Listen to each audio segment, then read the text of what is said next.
지난 시간에 엘리후는 욥에게 하나님은 그 권능으로 큰 일을 행하신다 했는데 오늘 본문에서는 바로 그 권능의 역사들이 무엇인지 구체적으로 설명합니다. 욥기 36장 27절 28절에 그가 물을 가늘게 이끌어 올리신즉 그것이 안개 되어 비를 이루고 그것이 공중에서 내려 사람 위에 쏟아지느니라 했는데 이는 물의 순환에 관한 설명입니다.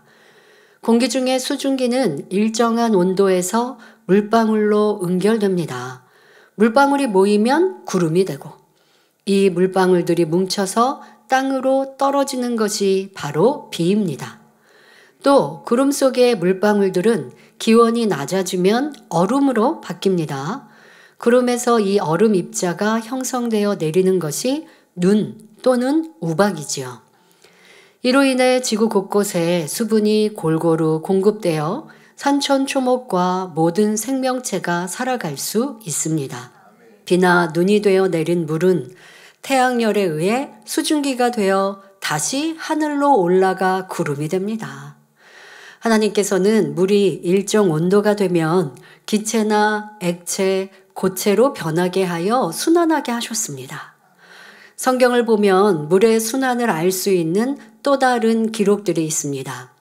예레미야 10장 13절에 그가 목소리를 바라신즉 하늘에 많은 물이 생기나니 그는 땅끝에서 구름이 오르게 하시며 비를 위하여 번개하게 하시며 그 곳간에서 바람을 내시거늘 했고 전도서 11장 3절 전반절에서는 구름에 비가 가득하면 땅에 쏟아지며 라고 말씀합니다.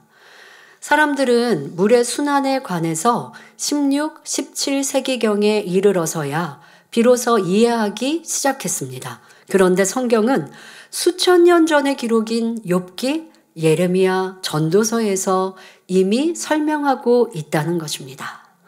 이처럼 창조주 하나님께서 섭리하신 질서는 수천 년이 지나도 변형되지 않고 그대로 유지되어 내려오고 있습니다. 이는 바로 진화가 아닌 창조주 하나님의 역사임을 나타내지요. 이어지는 본문을 보면 욥기 36장 29절에 구름의 패임과 그의 장막에 울리는 소리를 누가 능히 깨달으랴 합니다. 여기서 구름의 패임이란 구름이 가지각색으로 펼쳐지는 모양을 말합니다. 구름은 바람이 불 때마다 여러 가지 모양으로 바뀌면서 아름다운 작품을 만들어냅니다. 새하얀 꽃송이처럼 피어나는 뭉게구름, 동물이나 새, 사람의 얼굴 모양의 구름, 거대한 솜사탕 같은 구름도 있고 세계 여러 나라의 지도 모양의 구름 등 다양한 형태를 연출합니다. 또한 여기서 그의 장막에 울리는 소리란 천둥 소리를 말합니다. 즉 엘리후는 욥에게 하나님께서 어떻게 구름을 펼치시며 우렁찬 천둥 소리가 나게 하시는지 누가 알 수 있겠습니까? 라고 묻고 있습니다. 이어서 욥기 36장 30절 31절에 그가 번개빛으로 자기의 사면에 두르시며 바다 밑도 가리우시며 이런 것들로 만민을 징벌하시며 이런 것들로 식물을 풍비히 주시느니라 말합니다.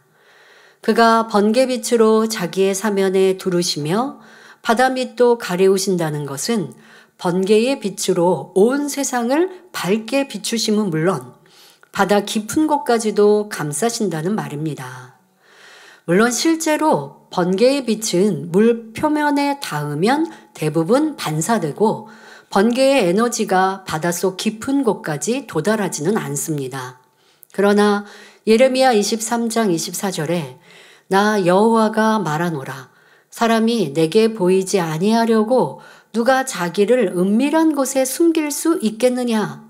나 여호와가 말하노라 나는 천지에 충만하지 아니하냐 말씀한 대로 하나님께서는 세상 어디에나 계셔서 천하 만물을 다스리십니다.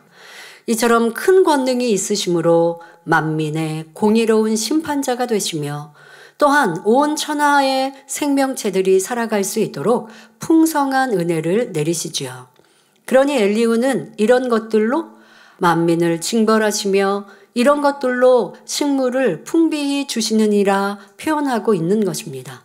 이는 하나님께서 천둥 번개로 사람들을 벌하기도 하시고 풍성한 식물을 공급해 주기도 하신다라는 의미인 것이지요. 옛날이나 지금이나 우르르캉캉 천둥 소리가 나고 번개가 치면 깜짝 놀라거나 두려워하며 숨을 곳을 찾는 사람들이 많습니다. 그 이유는 무엇일까요? 이 두려움은 영적으로 보면 죄로 인해 온다는 사실을 알아야 합니다. 많은 사람들이 이 세상을 살아가면서 너무나 많은 거짓과 비진리로 마음을 덮어버렸기 때문에 겉으로는 신을 부인하지만 그 마음 깊은 곳에서는 신의 존재와 내세를 두려워합니다. 엘리후도 자신이 진리 안에 살지 못한 죄인이기 때문에 천둥 번개가 치면 두려웠습니다. 또 하나님께서 천둥 번개로 사람을 징책하시며 저주하신다고 생각했기 때문에 본문에 이런 것들로 만민을 징벌하신다라고 표현한 것입니다. 천둥 번개는 비를 동반하는 경우가 많으며 성경을 보면 실제로 하나님께서 비로 징벌하신 경우가 있었습니다.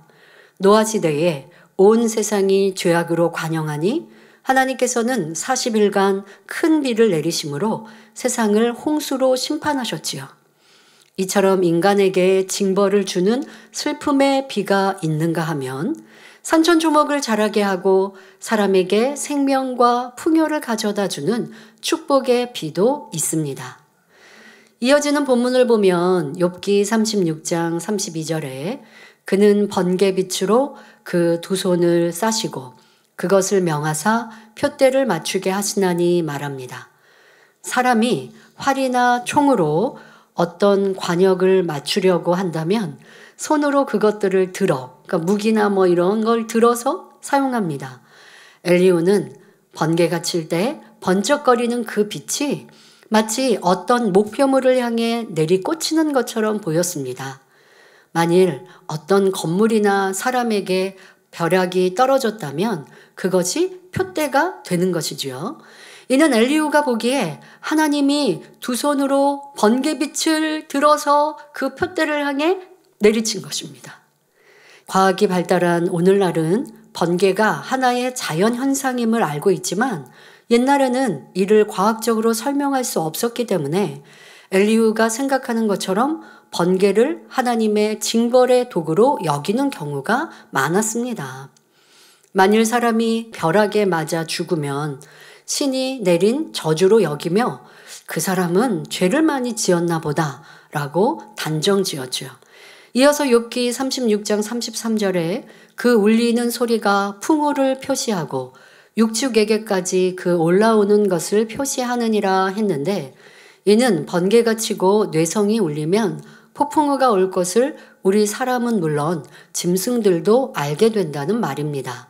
대부분의 동물들은 인간보다 훨씬 민감한 청각과 후각을 가지고 있습니다. 천둥 소리는 인간에게도 큰 소리로 들리지만 동물들은 훨씬 더 멀리서도 그 소리를 감지할 수 있지요. 또한 공기 중의 냄새 변화도 민감하게 느낄 수 있어 비나 폭풍이 다가오고 있음을 미리 안다고 합니다. 동물들은 이러한 신호를 감지하면 본능적으로 위험을 피할 수 있는 안전한 곳으로 이동합니다. 그러면 본문에서 엘리후가 욥에게 말하고 싶은 메시지는 무엇일까요? 욥이여, 천둥 소리가 나고 번개가 치면 큰 비와 바람이 올 것을 동물들도 알고 피하건만 어찌하여 당신은 하나님의 징계를 깨우치지 못하고 오히려 하나님을 대적하며 여전히 당신만 옳다고 주장하십니까? 만일 당신이 내 말에 순종하지 않는다면 동물만도 못한 사람입니다. 이렇게 말하고 있는 것입니다. 창조주 하나님은 만물을 질서 있게 창조하셨으며 자연의 섭리도 아름답고 조화롭게 운행되도록 만드셨습니다. 모든 만물에는 하나님의 능력과 신성이 담겨 있을 뿐 아니라 우리를 향한 사랑이 절절히 녹아져 있지요. 그런데 사람들이 여러 자연 현상이나 천둥 번개가 칠 때 놀라며 두려워하는 것은 자신의 죄로 인한 것이라 했습니다.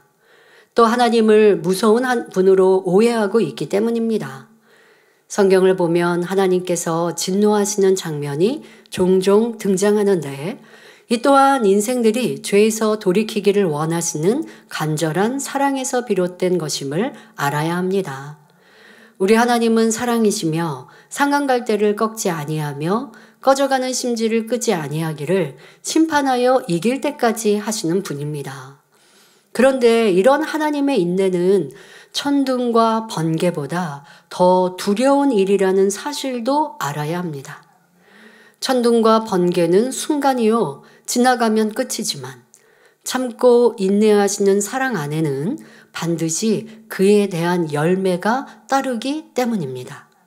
그러므로 우리는 천둥이나 번개 또는 사람의 말이나 권세, 핍박을 두려워할 것이 아니라 말씀대로 심판하시는 하나님과 진리를 두려워할 줄 알아야 합니다.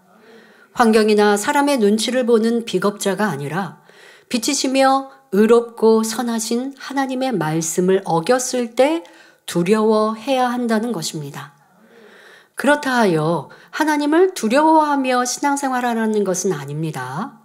우리가 빛 가운데 진리 가운데 거하면 하나님을 두려워하지 않고 날마다 가까이 나아가며 더욱 사랑합니다.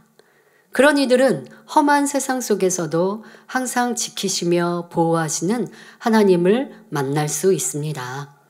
잠언 1장 33절에 오직 나를 듣는 자는 안연히 살며 재앙의 두려움이 없이 평안하리라 말씀했고, 시편 32편 6절에 이로 인하여 무릇 경건한 자는 주를 만날 기회를 타서 주께 기도할지라 진실로 홍수가 범람할지라도 저에게 미치지 못하리이다 말씀하셨습니다.